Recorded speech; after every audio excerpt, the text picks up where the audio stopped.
Hello, everyone. My name is Felipe. I am here with the Charter for Compassion on our live show.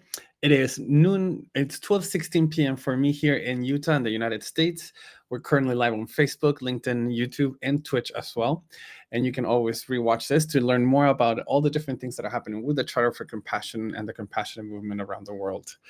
Today, I have the pleasure of bringing into the screen a conversation that I had with Zachery Onyango from Uganda.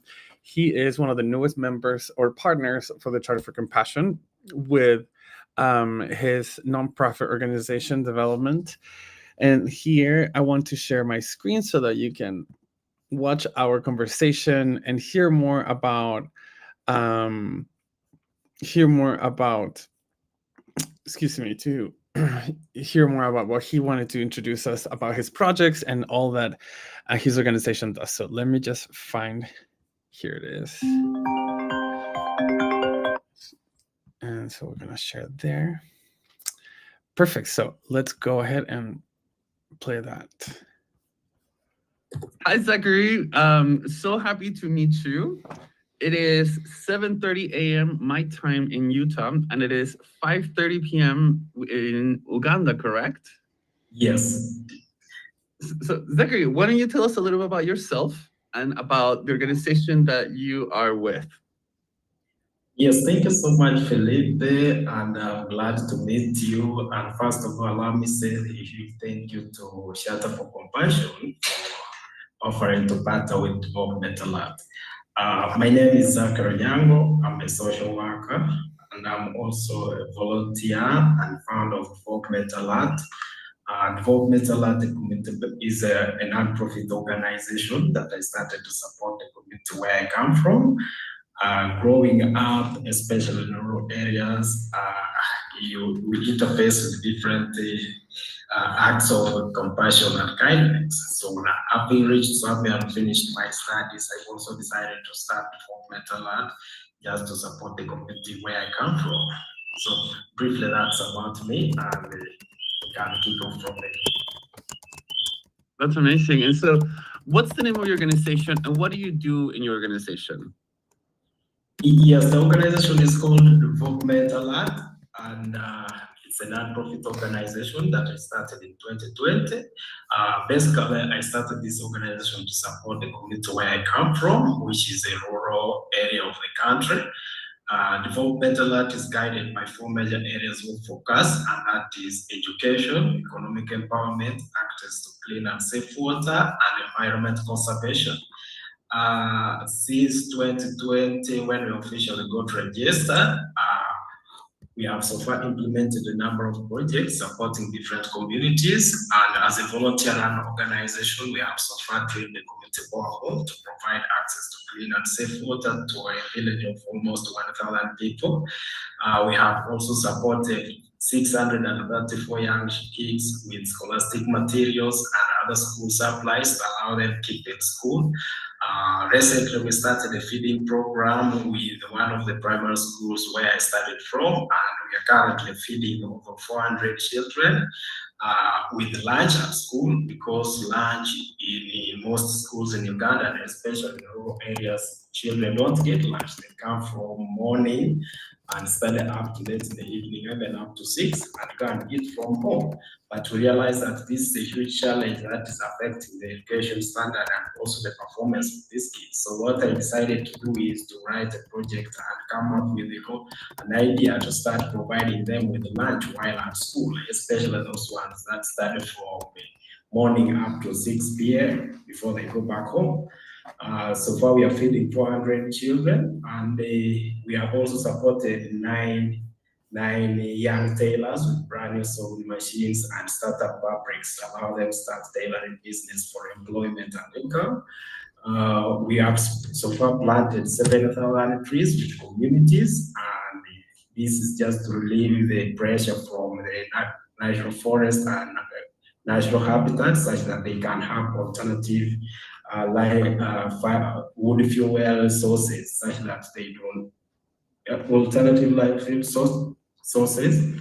And most recently, we also supported 15 elderly in the community, providing them with the basic supplies to allow them to have comfortable life, because in a community like Uganda, where the old and especially those that have not been in the government system or have not worked with government, there is no any form of safety net, so they rely on families and other support within the community. So far we have supported around 15, providing them with basic needs and other supplies to allow them to have a comfortable life.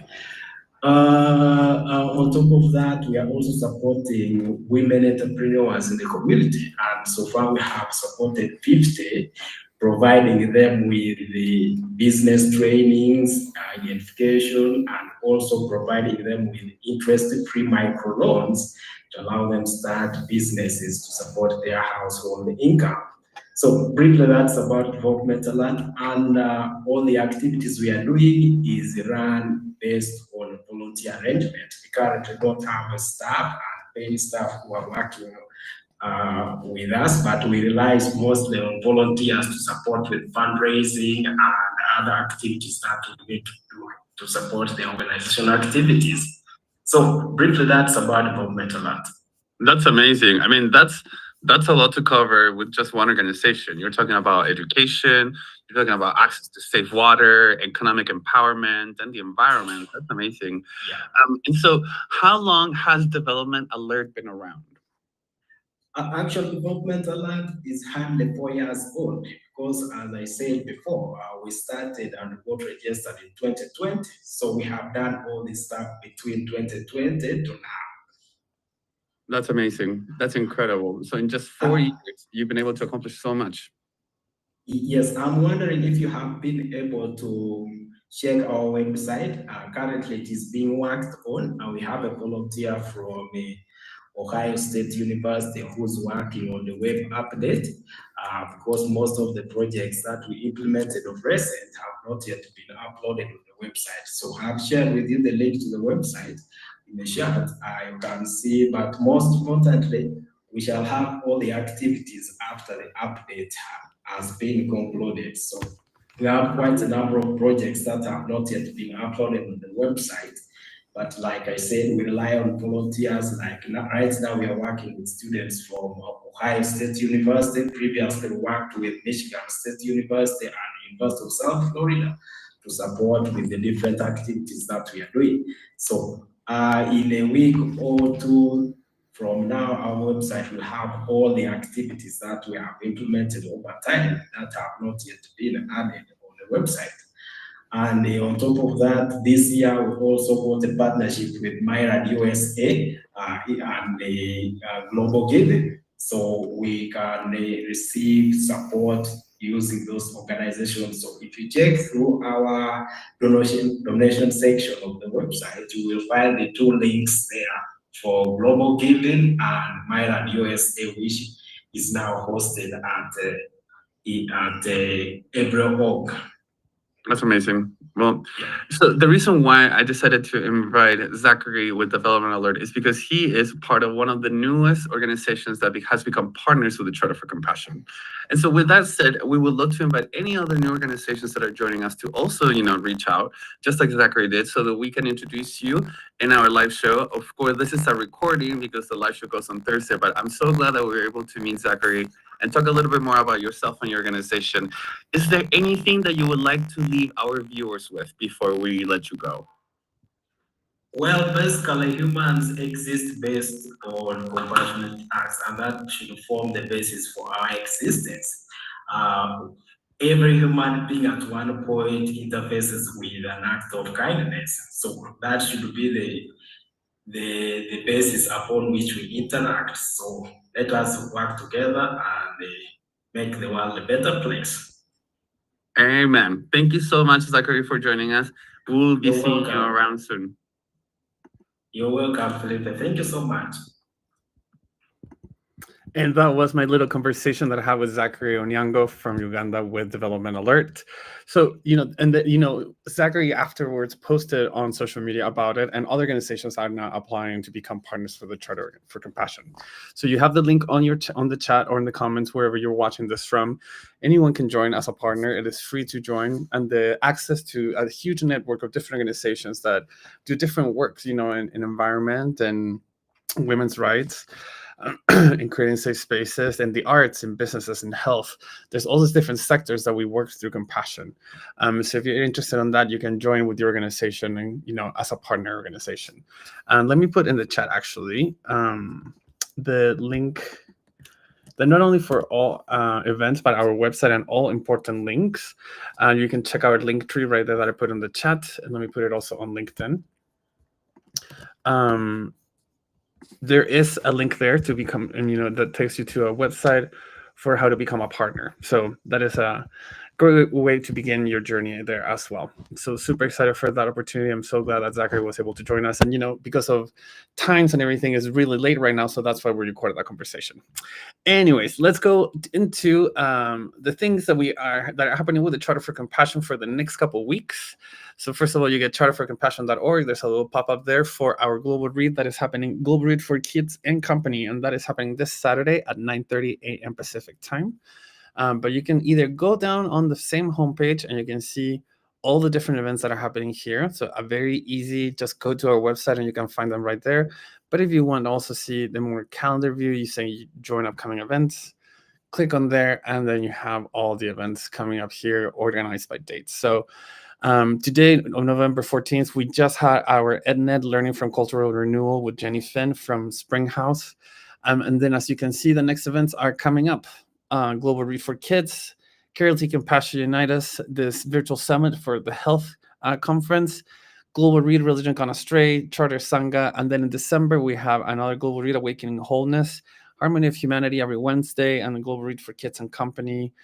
Magic happens in the Unscrambled Box on December 7th. And then the last event that we have so far is the Social Justice Partner meeting, the monthly meeting that happens on Friday, the second Friday of the month. So let's go ahead and check right here. Harmony of Humanity. As you know, Marilyn acts as a DJ and takes us on a journey to understand the different harmonies of humanity that we can find through music and humanity's history. We are having them on November 13th. We just had one yesterday, 13th, and then the 20th. Then we take a break for Thanksgiving week, and then we go back again on December 4th, 11th, and 18th.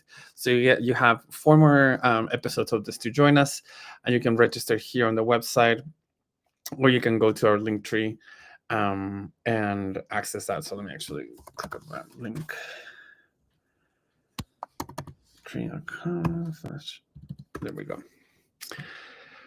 So again, this is the page that you would see on your phone, on your tablet, or on your screen. Actually, it all works. But you can see the blog, sign up for the newsletter, the store, and you can see here the different events. So, Grand Family for Sullivan on the 16th.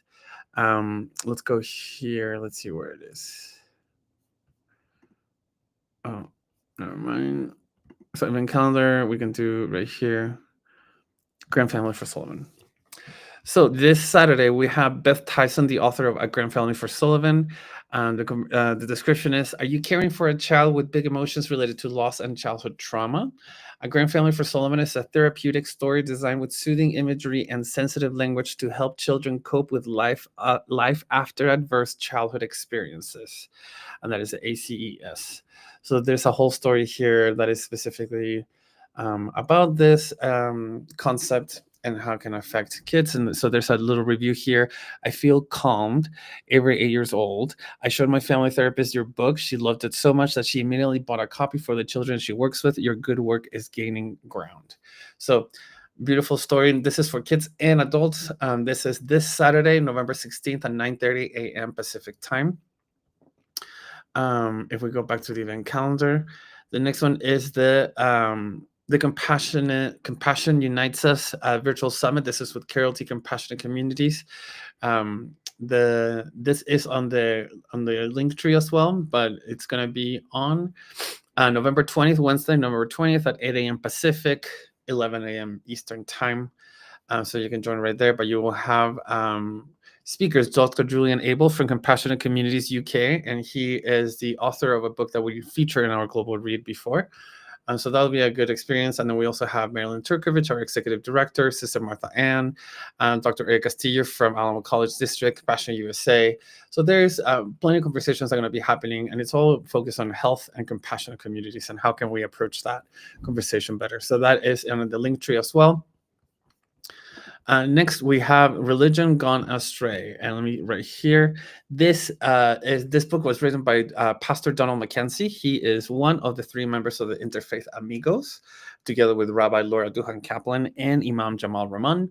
So there is a conversation about interfaith dialogue in this book. And the introduction, there's here a little excerpt. It says, we believe that interfaith dialogue holds the key to a healing that calls us back to purpose and to meaning.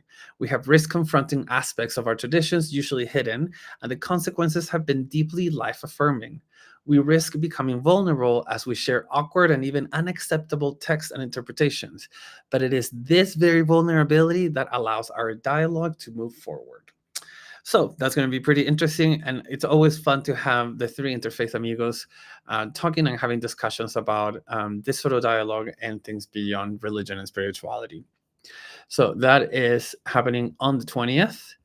And if we go back here, the last would be our charter Sangha. So the Sangha is an hour and a half time of meditation that happens the last Saturday of every month at 9 a.m. Pacific time.